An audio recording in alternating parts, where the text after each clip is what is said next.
This is Geek Gab with your hosts, Dorrinal and me, Daddy Warpig. We are back, Geek Gab, for Saturday. Wow, February 27th, 2021. When did we start doing this on Saturdays? I don't remember. Like 5 years ago? 6?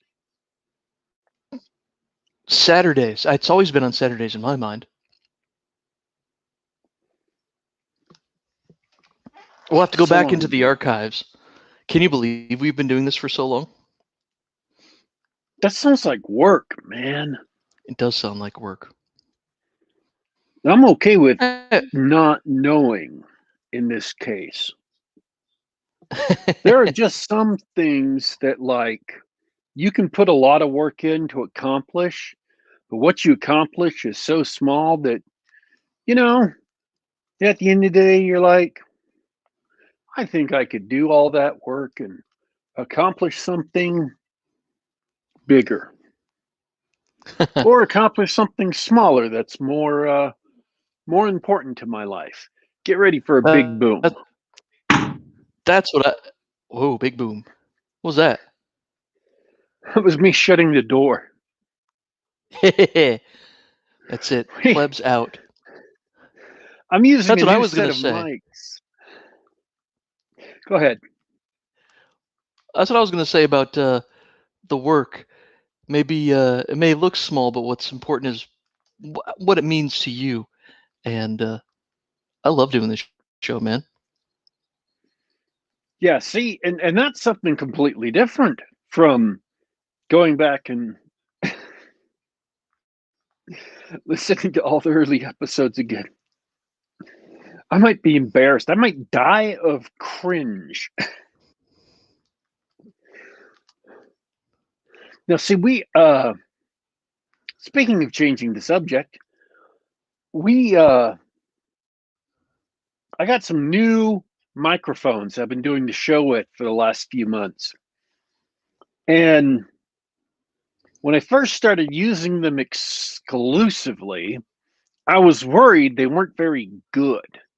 I was worried, in fact, that they wouldn't pick up my voice for the show. And then last night we figured out, as we were playing Traveler, we figured out that actually they can pick up a child squalling from all the way across the house. So my concerns about the acuity or quality of the microphones have been assuaged, which is why I had to shut the door just in case something like that happens again. So we're not broadcasting it. Because, you know, apparently they pick up a lot more than I was aware of.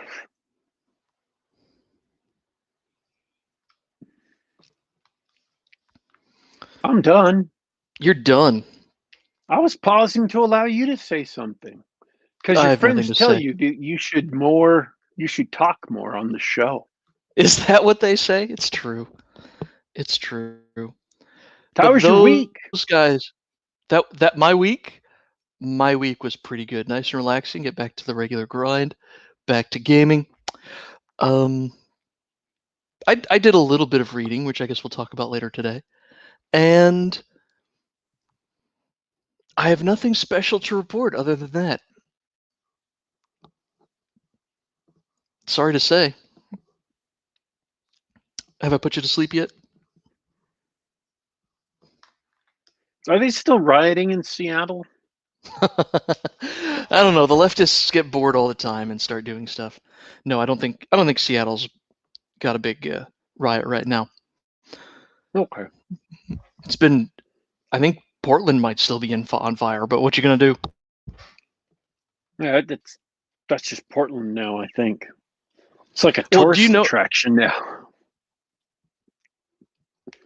They take them around the Antifa riot in little trolley cars. Well, speaking of Seattle and mayhem, are you familiar with May Day? May the 5th, it's a communist holiday. So that's right. And every year, last year was a special exception, but every year, the communists and the leftists and the hipsters and whatever, they get so bored, they basically throw a big party / riot in Seattle. Okay. There's always some sort of crazy happening in Seattle. Sometimes, often it gets a little hairy or violent or whatever. Businesses know just to take the weekend off, that sort of thing. It's just a regular occurrence in downtown Seattle for a small group of people to just, I don't know if they're venting, letting off steam, or what, or they really think they're agitating for some great cause, whatever. But yeah, sometimes once a year, and of course 2020 was different with the there's the BLM riots, which turned into massive looting over here, and the frustration with COVID lockdowns. There was a lot of May days. Does the rain in Seattle help with the fires? I don't know. I guess. Rain in Seattle help with the fires? No, not really. It's always a drizzle. But fire isn't a huge problem in Seattle for, what, 100 years? There's a big fire that took out all of downtown, and you can see the remnants in the underground tour. Did you know that they built a downtown Seattle on top of downtown Seattle? Well, I did, but Yeah, it's great. There's the downtown was basically below sea level, and it burned in fire, which may or may not have been arson. And so they said, screw it, we can't rebuild this. It's, we don't want the Puget Sound washing up on our streets again, literally pushing sewage back up the pipes. So they just filled it in, covered it over, and there's still sections of street and like sub basements of buildings that were the original first floor of the building that are underground. You can go down and see it. It's pretty neat history. And evidence, if you're the judgmental type, evidence that Seattle city planning has always been done by Neanderthals.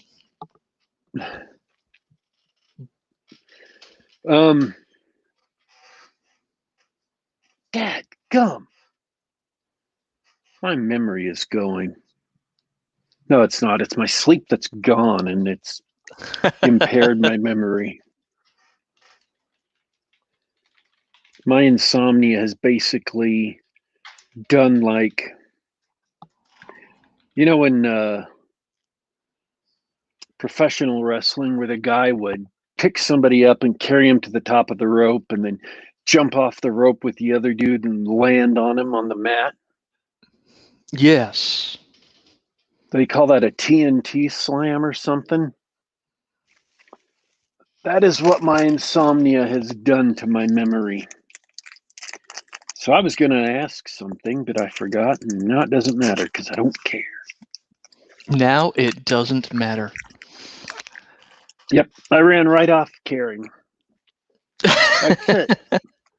The time it took me to get out that metaphor, that was the time it took me to run out of caring. So, what's today's show about? Today's show? Well, you told me that you read some weird stuff, and I read a little bit of weird stuff. And so I thought we'd talk about all the strange stuff we read. Chat wants to talk about Ravenloft in D&D. The weird stuff I read were called books. Specifically, ebooks. Because I don't see the purpose of living a life where you don't have 800 paperbacks in your pocket at all times. Well, what even kind of life is that? I mean, how do you get through that? I'm just glad that came around before I died.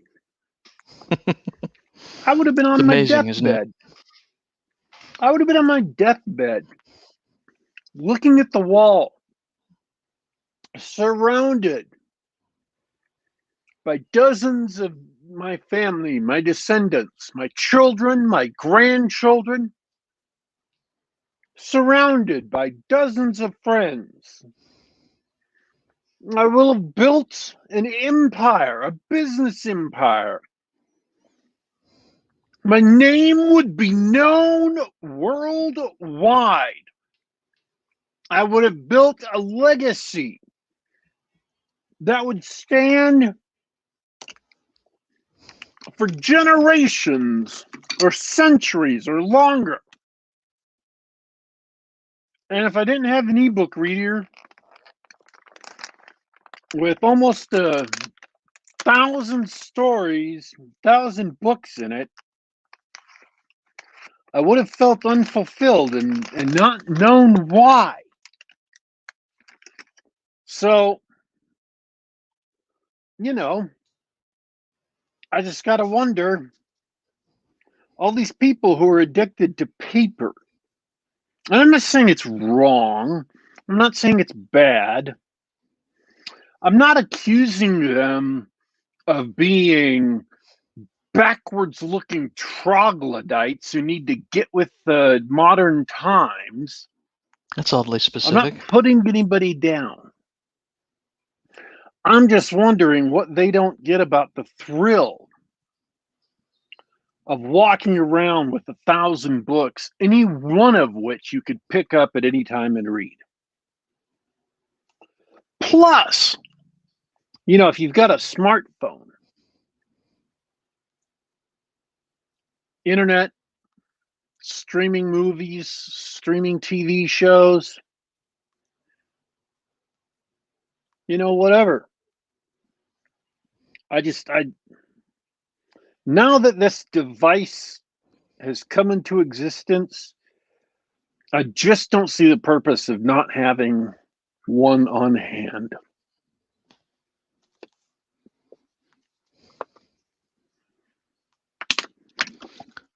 Well, call me an old fogey or a troglodyte. I just love having the feel of paper in my hands.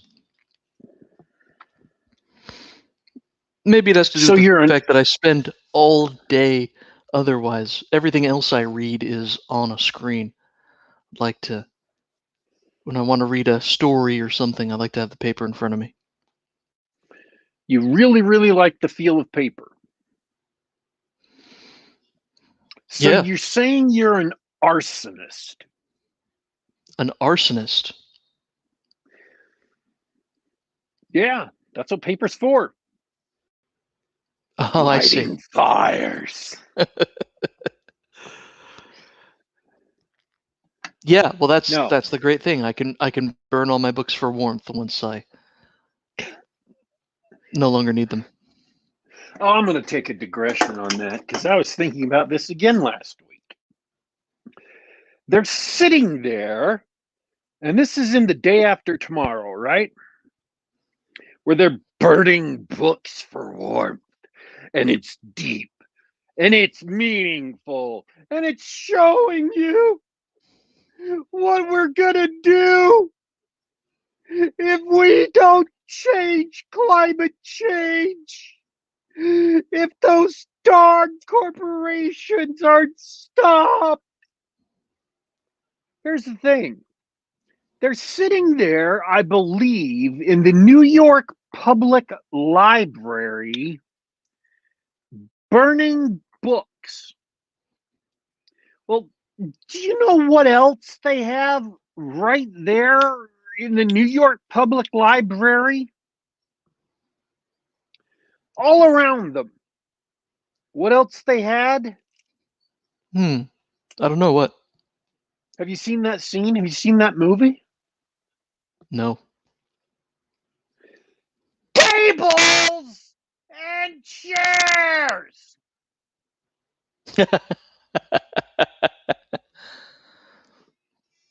Perfectly good wooden furniture. Out of wood. Yes. And if you can burn paper, surely you can burn wood.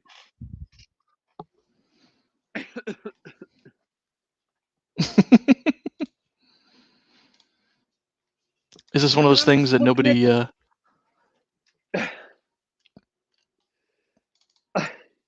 nobody's shooting that scene or viewing it later going, you know what? I'm just looking at it. I'm like, I get your heavy-handed imagery. I really do. But just like your heavy-handed message is wrong, the scene in which it is in proves it's wrong. Shouldn't have yelled that loud. I strained my throat. I'm going to sound like Kermit the Frog the rest of the show. It ain't easy being green. Yeah. It ain't easy being naturally dramatic either. And handsome. Yes. That too. All right, so tell me about these. Are you going to tell me about some of these ebooks that you read? Yes. I just thought it was hilarious every time I see that scene now and hear them pontificating. I was just sitting there talking about how evil it is they're burning these books. And I'm like, lady, you are now behind the Arctic Circle in New York City. It doesn't matter anymore. In order to be warm, in order to get warm, you have to go down to Mexico. So unless someone is coming up here to pick up these books, or unless nobody south of the New Arctic Circle has those books, burning one particular copy doesn't matter. At this moment in time, when you are literally freezing to death, right? I mean, you pick up one copy of a Stephen King book, and it says on the cover, 11 hajillion sold. And the New York Public Library has like 15 copies of this one book. Throwing it on the fire doesn't matter. It really doesn't. It's not symbolic of anything. It's just a book. That's not deep. That's not meaningful. That's just a square of paper of which there are apparently 11 hajillion more. So, anyways, the particular books that I read, there are 3 of them. There is Forgotten Ruin by Jason Anspach and Nick Cole, friends of the show. Oh. And it is not a Galaxy's Edge novel. I was about to ask. It is a brand new series in a brand new setting, and it just came out on March 1st. I'll let you think about that for a sec. What just came out on March 1st? Daddy Warpig, are you from the future? So, so the book is scheduled to come out March 1st, but because of some shenanigans Amazon has recently been pulling, yanking books for political reasons. Specifically, books that are critical of the transgender movement, and especially those that are critical of children being transitioned. Amazon has yanked at least 3 that I know. They have a new policy which says we gonna yank anything we find to be hate speech or whatever. I could read you the exact policy, but that would mean finding it. Suffice it to say that Amazon has been making some moves that I have been predicting for a while, and that casts a doubt. It's not a certainty that they're going to start yanking anything that's written by conservatives or religious people or that could be considered right-wing, like Mill SF or whatever. But it doesn't guarantee it, but it does cast a doubt over it. So Anspach Cole released the book early on their website, both as a way for you to support the authors because they get all of the income from the book if you buy it off their website, and as a way to try and get people to move over to buying books off their website and not Amazon.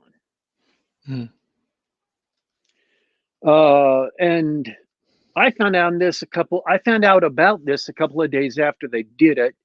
So I bought it and I read it. And we're going to talk about it today. Another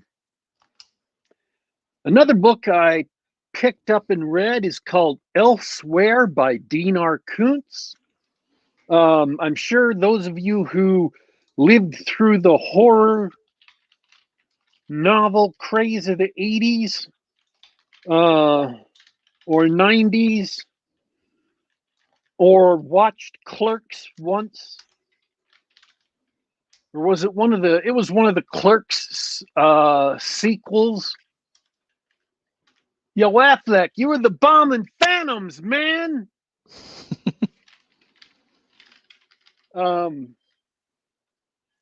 You've heard of Dinar Koontz. He's written a lot of books. He's written a lot of really, really good books.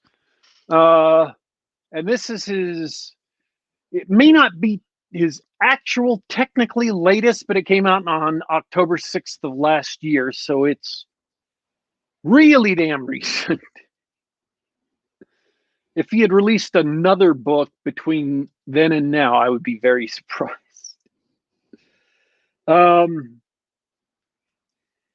then I read an old book from the 50s, one of the first books released by Brian W. Aldiss, who went on to have a successful career as a science fiction writer in the 50s and 60s and I believe 70s. It's a book called Hothouse, which is actually a fix-up, and I'm going to talk about what fix-ups are when we talk about this book. So those are the 3 books I've read in the last week or 2. And because I haven't seen any TV shows or movies to talk about, that's what we're doing today. Sounds good. What did you read? I read, hate to say it, I only read a few short stories because books are long and they've got a lot of words. But I started catching up on my Skylar Hernstrom, so I read the first few stories in the Eye of Suonnu, the collection of his Kursova stories.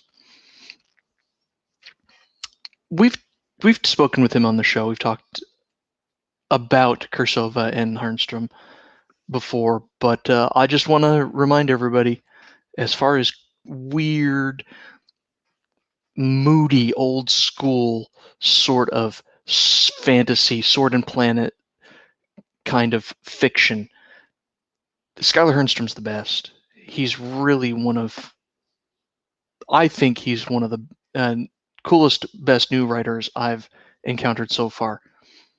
Now, you can take that opinion with a grain of salt, as I'm not a huge reader, but absolutely fantastic. So, was one of the stories the Ob Men? I haven't read that one. I don't have the book in front of me, so I don't know. But it's really weird. It's got a post-apocalyptic setting to start with, and so you think you're getting one thing, and of course, your protagonist leaves his village to enter a ruined city, wasted from nuclear war and 1,000 years of neglect, right? Cool. If you've read Skylar Hernstrom before, you sort of, what you should expect is a dark, moody kind of fiction.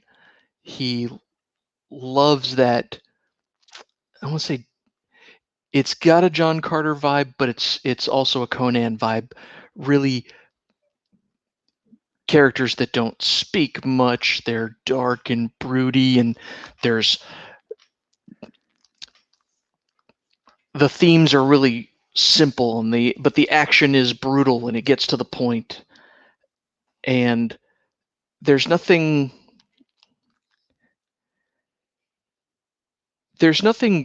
overtly complex about it.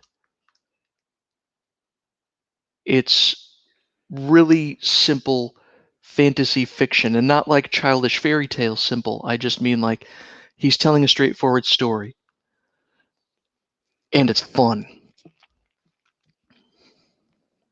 I don't know a better way to put it, other than read it already.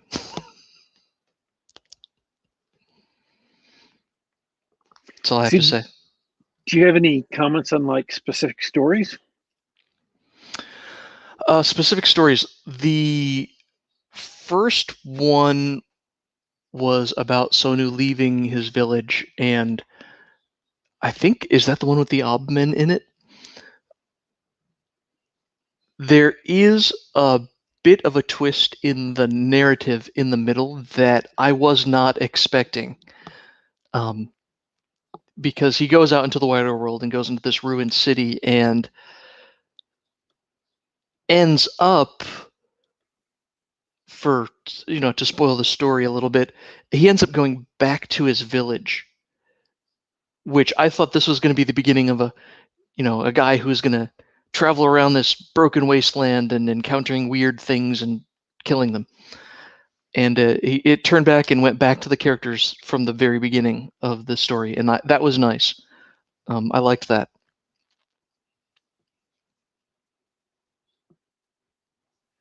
Oh, I want to move on because I just remembered another story that I read. Okay. A friend of the show, Brian Niemeier, is getting ready to launch his next campaign for the next series of mech novels. And the backers from the last campaign just got a brand new short story that is sort of a tie-in, bridges the gap between the two series. And it's got a couple of characters you've met before and introduces a new character, and it's really good. I think it's a short little action piece with Brian's typical very weird characters with weird quirks, and it was fun. Like, it was short, tight. The action was quick and brutal, and there was never a moment I was left wondering what was happening or what would happen next. It was just, I mean, we've sort of said this over the years, talking with Brian and working with Brian and reading his stuff. Like, this man improves his craft every new story. And for fans of the mech genre, or for fans of XSeed, they're gonna love it. And I think it's one of his best short stories he's written so far. But I'm not going to spoil that because I'm a backer and you're not. But we'll be looking out for his new campaign coming up soon because it's going to be Build a Mech season in the next month. Ooh. Oh, yeah? Are you doing another Build-A-Mech? Almost certainly. Almost certainly. I always wait a couple of weeks to let someone else get a chance, and if there's still a slot open, I'll take it and build a mech. I don't want to hog all the spotlight. All right. All right.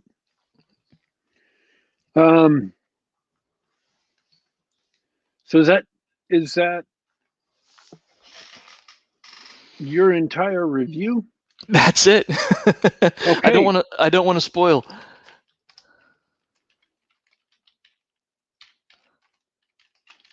All right. Let's see. I'll talk about Hothouse first. Hothouse first. Because chronologically it is. It's an old one, isn't it? That's where I got the art for the thumbnail for today's show was from Hothouse. I saw a whole page full of when was it published? 62? Was it published in 62? I think so. Okay. And let me tell you what, all the covers for Hothouse are very, very 60s, very 70s. A fix-up, which is what Hothouse is when someone takes, let's say they publish 2 novellas in the same setting with the same characters that are chronologically one after the other, but come out in 2 different issues of the same magazine, say Weird Tales. Maybe as much as 2, 3, 4 years apart. They take those 2 stories, those 2 novellas, and try to stitch them together and do enough rewriting and patching and editing and stuff to make them work as one long novel. And they publish it as a novel so people can buy it and have all the stories, have both of those stories. Now, if you publish more of them in that same world consecutively with those same characters, maybe as a serial, so that characters keep on moving from one story to the next and getting into successive quandaries, like the old movie serials for the Republic movie serials. Then you can, go even longer and have 5, 6, 7, 8, maybe more stories that you stitch back together or stitch together into a novel. Whichever way you did it, however many pieces there were originally, it's all called a fix-up. The original Lensman novels, that is, the first published Lensman novels, were fix-ups of stories that had appeared in other venues. And then he started writing actual novels later. So Hothouse is a fix-up. And the question is, was this done well or was this done poorly? Oh boy. Well, inquiring minds want to know. It's not hard to tell that it was a fix-up. Because every so often, a new situation will suddenly appear, and you'll get paragraphs of verbatim introductory text telling you about the world that is text you got sometimes as much as 3 or 4 pages ago. Oh wow. They literally just copy pasted and didn't do any editing at all. No, they didn't copy paste because those are 2 different stories. Well, that's what I mean. And Like they just pasted the stories together without. yeah, Oh boy. and so when those stories are like 2 years apart, yeah, that's critical. You have to do that. And they're well done in that light. They're concise, to the point. They give you the information that was a surprise at the ending of the last story that sets up this next story. You know, it's good, it's well done and stuff. But as far as working as a novel, it just doesn't. Mm. Or at least it's really repetitive. And if you didn't know what a fix-up was, you'd be confused as hell.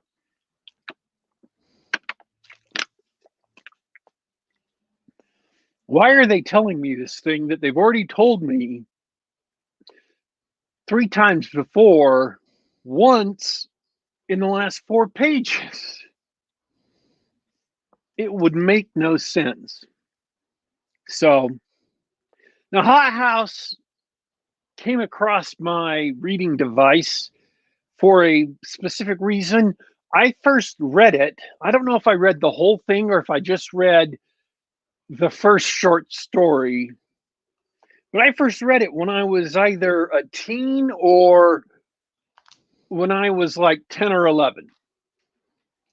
And I've remembered it ever since then because you're cursed up through your early 20s that everything you read up through your early 20s, you will remember for the rest of your life.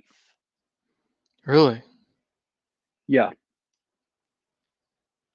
Um, Whereas a book that you've read like 5 or 6 months ago, you can remember that you've read it, you can remember the title, but you won't be able to recall details until someone reminds you. And then you're like, oh, yeah. Okay, I remember that.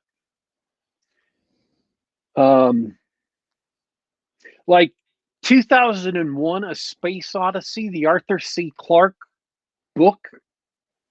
I remember vividly the scene um,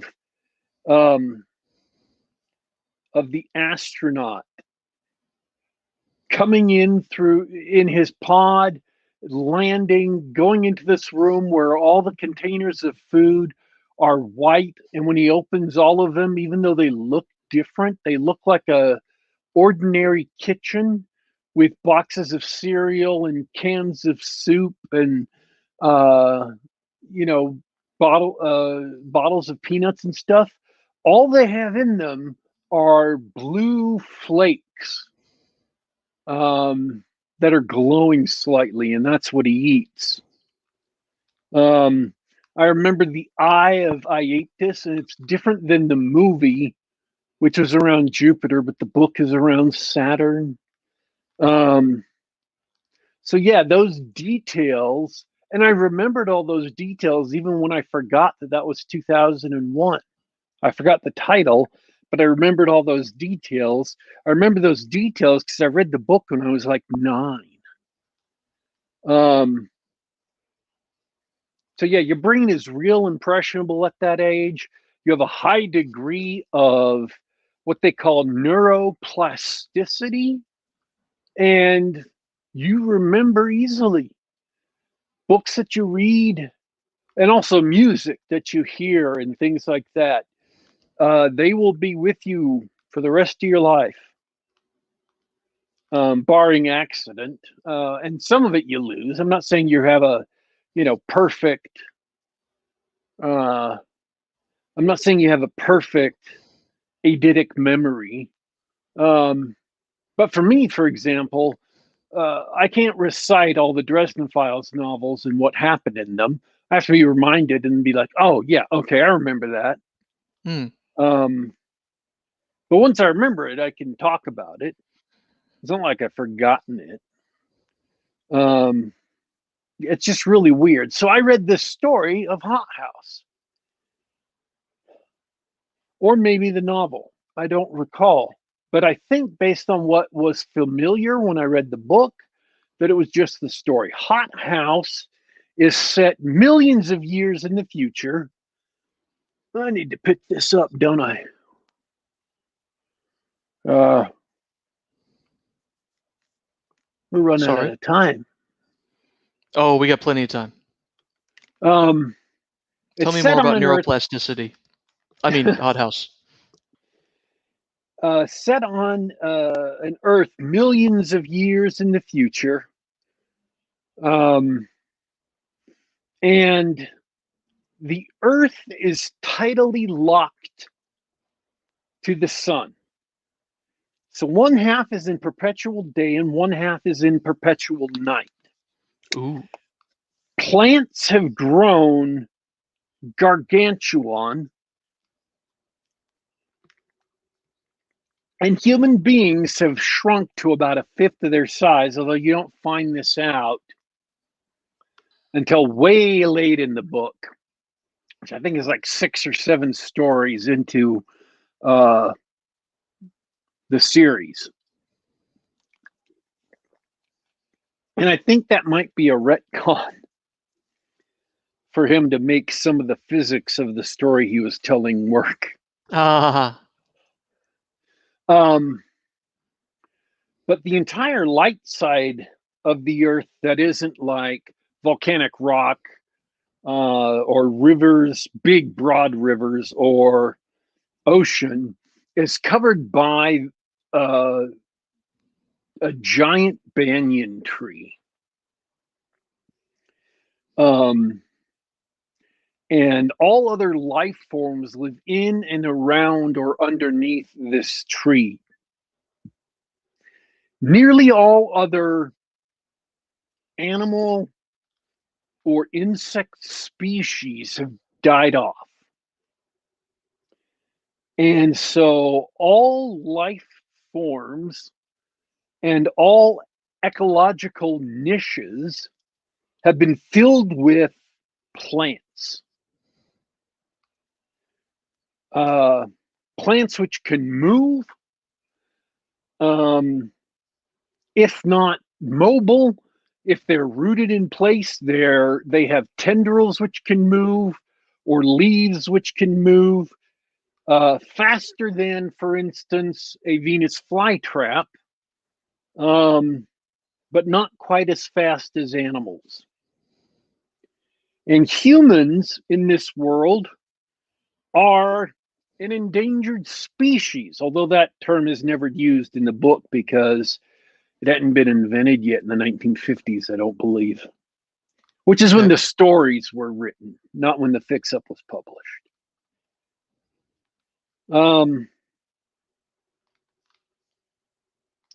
And so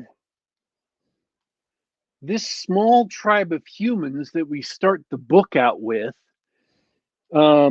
has a settlement high in the middle layers of the banyan tree, because to go low is to expose yourself to the horrors of the ground, where many vicious and violent predator species live, and also the horrors of the tips, where a profusion of life that is all hostile lives. And even there, in the middle layers, which are the safest, life is short and deadly. This one little girl, 5 years old, is helping the others repel something when she trips and gets stung by this nettle, originally a nettle that is now a life form that uses its nettles. They paralyze prey. And so she gets paralyzed and slips off a leaf and falls. And someone is going to rescue her, but the leaf turns out to be part of a carnivorous plant, and it folds up around her, and they just have to abandon her. So, and this is early in the book. I mean, this is like 5-6 pages into the book. I'm not spoiling anything. And so she dies just like that, just that quick. Wow. They lose somebody from the tribe.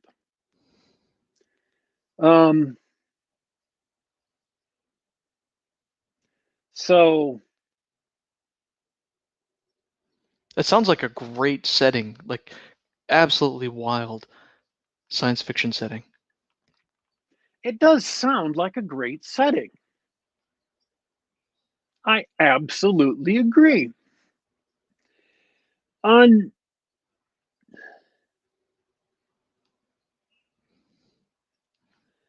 Unfortunately, all of the stories that Aldiss published were they were travelogues more than anything else. And they were meant to show off the setting and explain the setting and explain how he tried to figure out how evolution got there. Or why evolution got there. And by the way, if you know anything about evolution in modern terms, like the modern theory of evolution, the 50s version is going to frustrate you because it's not the same. We've made advances in scientific knowledge since then, and you'll just have to accept that what they thought evolution was in the 1950s is not the current theory, and it's kind of bizarre. So I struggled during a lot of the book with boredom. Oh. Because a lot of things just weren't happening.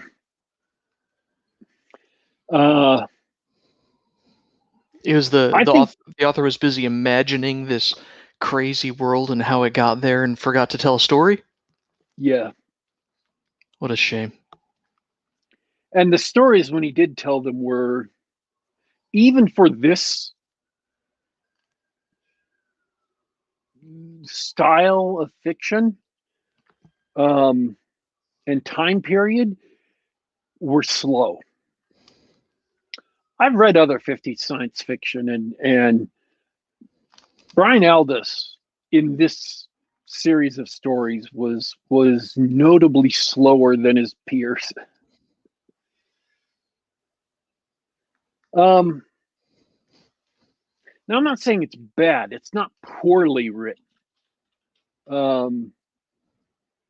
He has a good sense of language, and technically, it's well enough. He got better over time, but this book was definitely in the Campbell mold, where it was a large part of it was pedagogical and not meant to draw the audience along or entertain them. Mm-hmm. It was meant to educate in science. I did like a lot of it. A lot of the details he comes up with are genuinely inventive and interesting. Ants, or not ants, but insects. The surviving species have gotten bigger and more intelligent. So they have nearly human intelligence now. That's terrifying. So wasps, human size, human intelligence. Termites, and wasps are utterly malevolent. Right, because they're wasps. Yeah. Termites, much larger.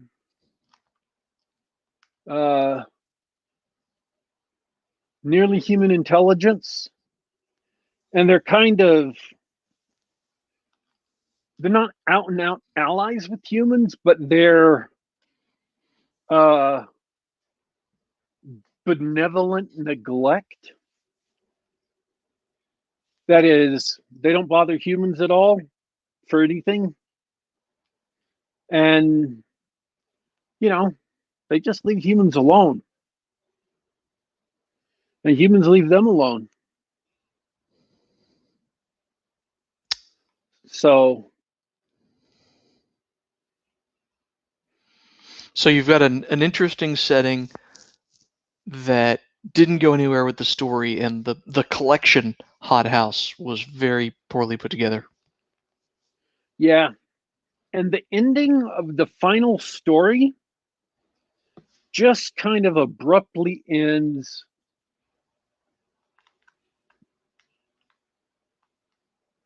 without really actually being an ending at all. It just stops. Well, we're going to do this. You go do that. See you never.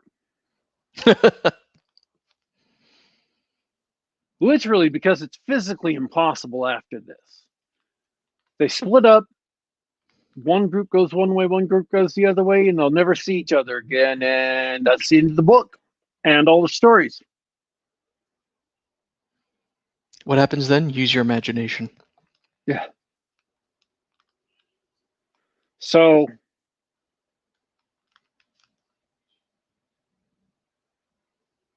it sounds like I'm being harsher than I mean to be. It's not a terrible book.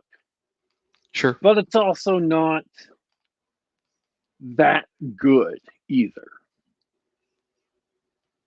It does have a great setting, and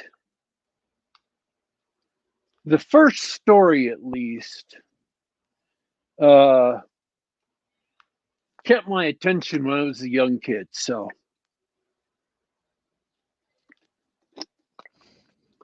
it might be possible just to find out what the name of the first story is and go look it up in some anthology. But yeah, I do love the setting. I think it's a great setting. So, well, I'll remember to read just one or two of the stories and stay away from that book. What else did you read? Read Elsewhere by Dean R. Koontz. Let's talk about Dean R. Koontz. That's a famous name. I thought we only read crazy indie authors here. Tell me more. Yeah, I know. He's traditionally published in everything. World famous, even. Dean R. Koontz is now known as a thriller writer. He used to be known as a horror writer. In fact, back in the day, there were two big name horror writers, Stephen King and Dean R. Koontz. Reading his books were kind of like a detective novel because every book had a different ending. Stephen King's books typically were all set in the same world, the world of Castle Rock and later Derry. And there were some exceptions, but not many. Pretty much all his books and short stories were set in the same integrated world. Dean R. Koontz, on the other hand, for the most part, up until his middle career at least, all of his stories and books were set in different worlds, and he didn't have any sequels to anything. So each book you went into blind. You had no idea what the explanation for these events was going to be. It might be voodoo. It might be science fictional devices from the 1930s. It might be aliens. It might be whatever. And that didn't detract from anything he did. It was cool. You could read it and try to figure out what was going on. And sometimes it was an entirely mundane thing, and most of the time it wasn't. And he was very entertaining. He wrote very lean books. Whereas, Stephen King wrote big, thick books from very early on in his career and had to have an editor come in and beat him into readable form. Dinar Koontz wrote normal size books, 300 pages or so, typically. And likewise, he had an editor who helped beat him into shape. So as his career has gone on, he has shifted away from supernatural or horror-ish explanations to more thrillers a lot of the time, which is, kind of mundane things. Or if there are supernatural things, they tend to be science fictional and not monsterish. Where the monsters are like people. Oh, like serial killers instead of Cthulhu monsters. Right. Got it. And so starting about 10 years ago,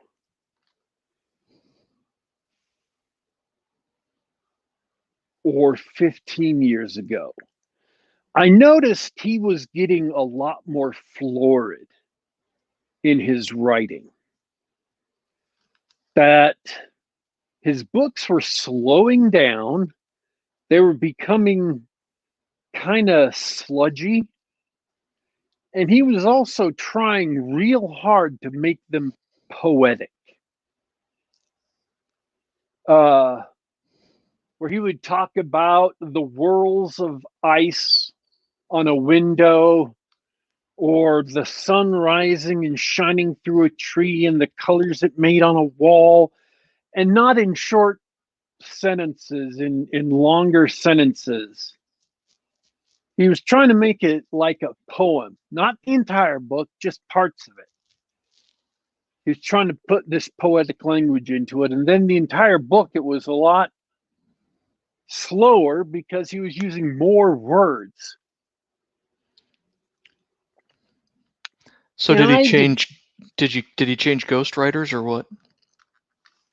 No, Dinar Koontz has become so successful. He's reached that most horrible peak of successful writers. He still writes his own books. Believe me, no ghostwriter would write or could write a Dinar Koontz novel. Okay. It's just impossible. They wouldn't put as many golden retrievers in his books. No one would. No one. I might. He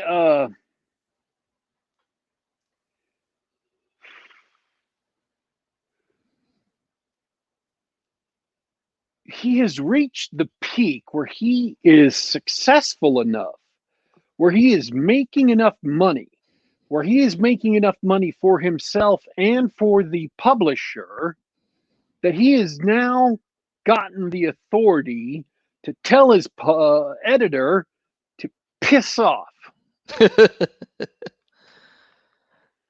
And you can tell when J.K. Rowling got that authority, because what happened to her books? The first 3 are thin, very fast-paced books. But number 4, Goblet Fire is what? Thick door stopper. And each of the ones following it kind of gets thicker until you reach book 8, which is like 50% of them sitting around in the forest talking. No editor would have put up with that crap. She got too powerful to be edited. Dinar Koontz has gotten too powerful to be edited.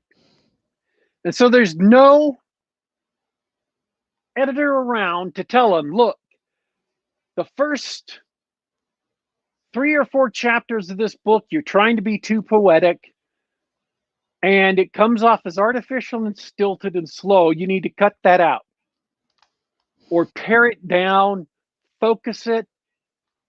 It needs to be fixed so it's entertaining. Also, the rest of the book, you are using 3 to 4 words where 2 words will do. You really need to cut the flab out of this novel.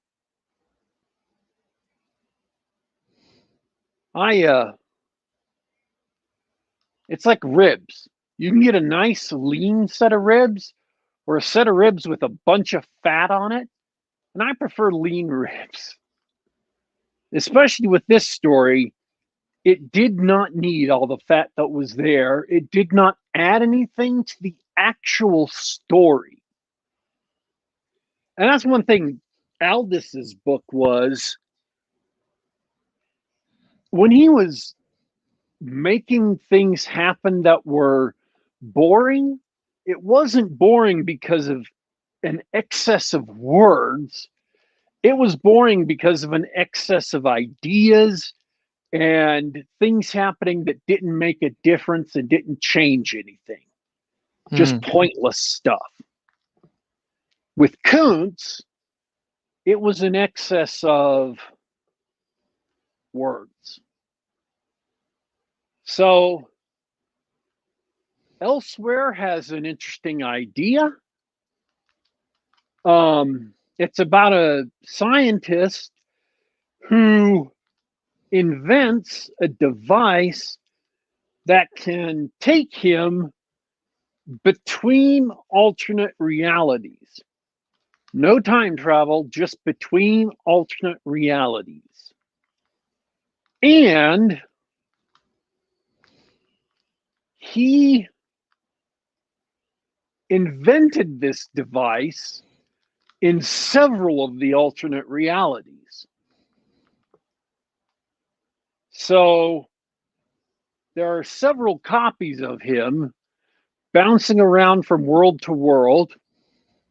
And on most of these worlds, he blew up the lab that he made it in and stole it because it cost like $87 billion in government funding. And now the shadowy government agency with a crazy, evil dude is trying to track him down and get it back. Because it turns out nobody else can duplicate it but him. Oops. Isn't that just the plot to Fringe? Did you ever see that show? I've watched all of Fringe. No, that's not the plot to Fringe. Oh, maybe I misheard you.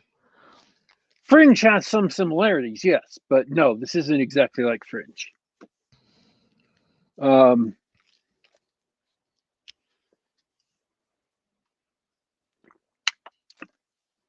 In particular, because Fringe, after about a season, started copying every movie and TV show that was hot at the time. So it ran out of steam real quick. But yes, Fringe did concern itself with moving from alternate reality to alternate reality. That is the core of Fringe. But writers can take the same core and make very, very different things from it. For example, let's talk about Forgotten Ruin. John Ringo has a 4-book series called West of the Sun and East of the Moon, I think, or it might be East of the Sun, West of the Moon, whatever. And it's about an Earth that had a big nanotech plague happen that turned a bunch of people to fantasy forms, like turned some people to, or they had nanotechnology that people could change themselves into these forms. And they did so because, well, furries. So, you know, if you had nanotech that allow you to become a dragon or unicorn or whatever, or a centaur or a dwarf, some people are going to do that. And at one point, the nanotech stopped working, and so people were stuck. Whoops. And he really liked this series. He wrote 4 books in it, but apparently it's not one of his best-selling series. And so he's never written anything else in it because he likes eating food in a house with clothes on. So, you know. Fair. I'm like, well, that makes sense. I can't fault him for that. I myself am a, fan of the eating food in a house with clothes on. Especially as a house with heat. Yeah, with heat and water and indoor plumbing. So, I can't knock him for that. I'd like to think that those are some of my favorite hobbies. Eating and drinking and staying warm in the winter and cool in the summer. So, Forgotten Ruin, the book by Anspach and Cole, has some gross similarities. And I don't mean gross as in, ew, grody. Man, that's totally gross. No, I mean gross as in, like, if you stood back a long way and kind of squinted at it, you can see where there are a little bit of similarities. The main character is a U.S. Ranger, military soldier, special forces. Right, because it's a Nick Cole book. Nick Cole, Jason Anspach book. Yep, and there is a wave of chaos and craziness sweeping the globe.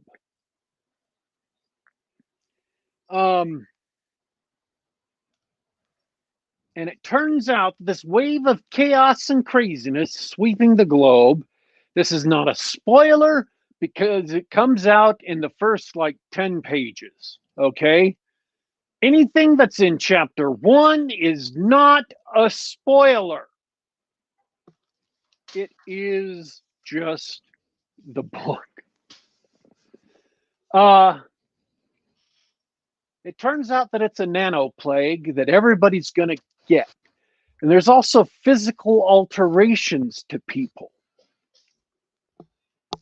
So, the government loads up 51 C-130s with supplies, a machine called a forge. It's basically a nano assembler. Technicians, pilots, and special forces detachments. Delta, SEALs, Rangers, and flies them through a time travel portal that's supposed to take them about 2 to 3 years into the future. Because they figure, in their infinite wisdom, that the nano plague will be gone 2 to 3 years in the future, and that these special forces troops can all land and start reestablishing modern civilization. They can rescue the world from whatever has happened. The plan goes awry. I'm very surprised to hear that.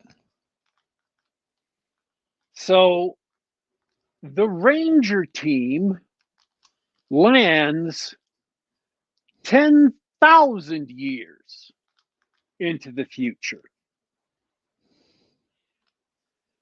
And the nanoplague has created fantasy races, has changed humans into fantasy creatures. Orcs, goblins, elves, vampires, dragons, and so on and so forth. Giants, ogres, wizards, witches, etc., etc. So you could say, oh, they're fantasy creatures. The humans who've been turned into fantasy creatures with nanotech? That's just like John Ringo. And the answer is no, it's not anything like John Ringo. I know. I've read the 4 John Ringo books and I've read Forgotten Ruin. And aside from, a couple of gross similarities, they're nothing alike.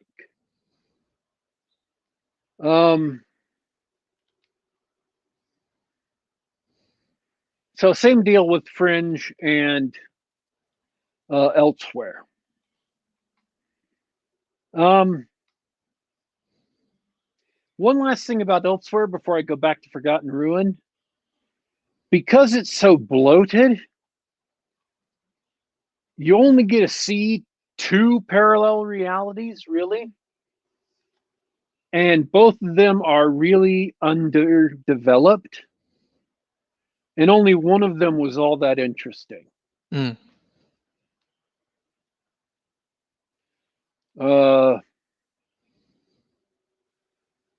And you spend more time in the other one. So, late stage Dinar Koontz, bloated and slow, way too poetic. I read the whole thing, so I didn't throw the book away, but it was nowhere near the high quality of something like Lightning, which is just an incredible book. One of the best Koontz I've ever read. If you ever have a chance, possibly the best Koontz I've ever read. If you've never read any Koontz, I'd suggest reading Lightning. Lightning? Yeah. Okay.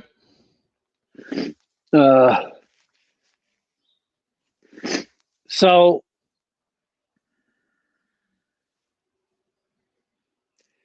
I wouldn't recommend Hothouse unless you can find the first story somewhere, because the first story is well worth reading just for the cool setting. I can't really give a recommendation to Elsewhere because it is so darn slow and turgid. It does have a lot of interesting ideas and interesting characters. It's almost worth recommending, but that holds it back. If you're a Dinar Koontz fan, especially recently, then you know what you're in for.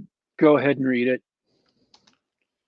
And Forgotten Ruin, I really did enjoy. Got some really cool ideas. Some great things happen. It's well written, of course. Anspach and Cole are good writers.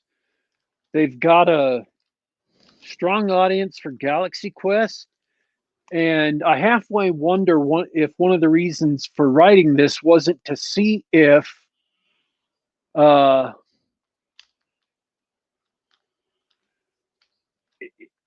for them to see how much of their Galaxy Quest audience they could get to read a fantasy novel.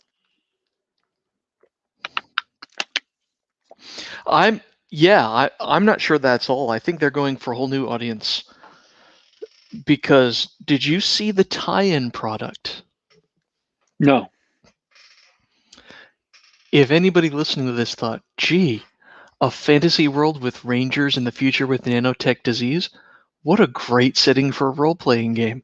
You would be right. Oh, yeah. They've got a role-playing game designed by, I had the name right in front of me. They got an RPG designer to put together a game based on this setting. And so they're going all in.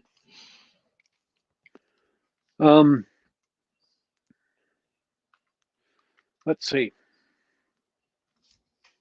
The one thing I would say about the book, if I were to offer a critique, is that at one point they talk about how much Rangers love after action reports so they can figure out everything that happened and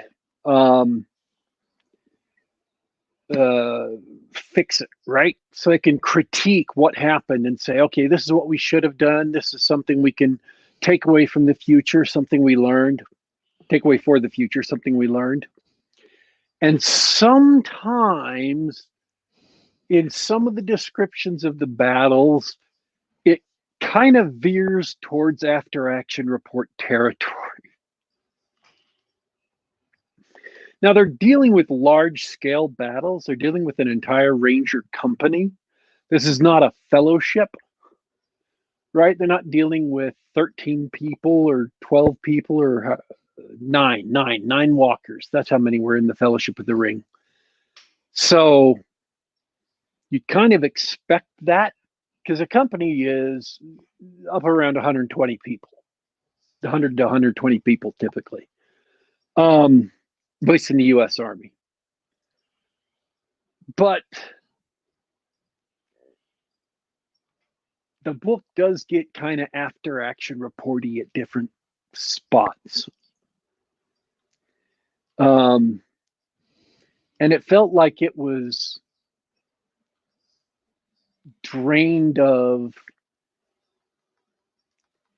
excitement and passion in those few spots. Now, it wasn't the whole book, it was just a few spots, but still,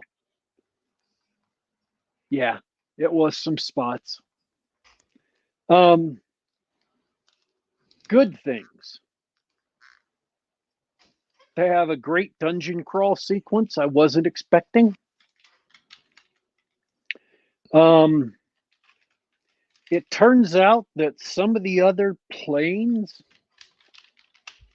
came in at radically different time periods. And there's some great moral discussion or moral conflict about what those people did with the opportunity of landing in this magic fantasy world and what they did that left a big mark on history.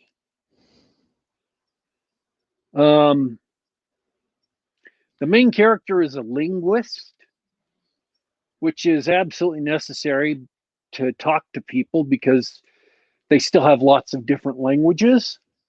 So language and deciphering language is a constant theme throughout the book, but you're not subjected to it. You don't have tables of, word pairs or letter pairs or anything. They don't take you through having to actually decipher a language or whatever. So they did that smart. In contrast to elsewhere, this is not bogged down with language, and Anspach and Cole are not trying to be overly poetic. And in contrast with Hothouse, Anspach and Cole are they're not.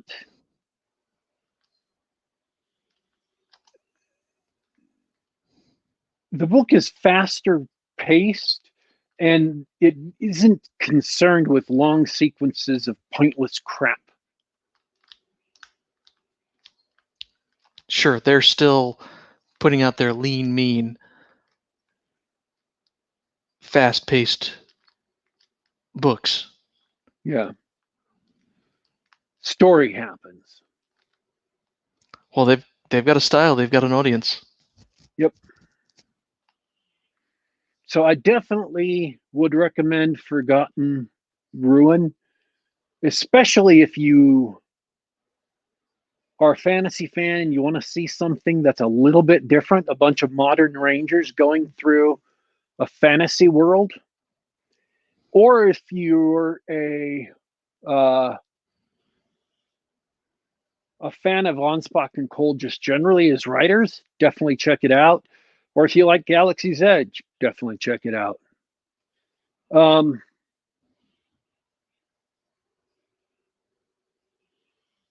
Yeah, there's a couple of other things I could say, but that's actually all I need to say. That is all you need to say. Anything else you want to talk about today? No. I'm glad we got those books out. No politics adjacent pages, lots of fun. Thanks for chatting with me, Daddy Warpig. Chat was lively today, mostly talking about D&D and some of these other books that you were talking about. It's always fun to hang out with you guys. Always fun to hang out with you. And hope everybody listening later really enjoyed your reviews. But I am also done for today. Nothing more to talk about. What about you?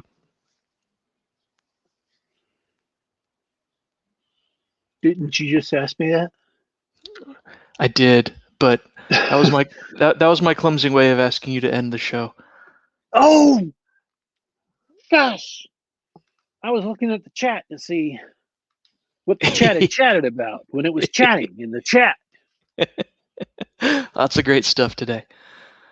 Okay. Of course, I want to thank everybody who showed up in the chat.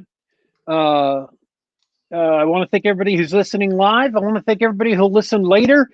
This is Geek Gab. You can catch us on youtube.com/Geek Gab, youtube.com/Geek Gab, or you can catch us on the Google Play Store, SoundCloud.com, or the Apple iTunes Store.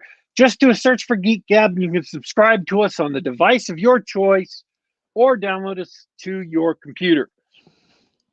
We are here for your liberty of computing freedom.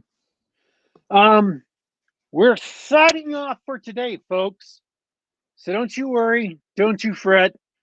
We will be back.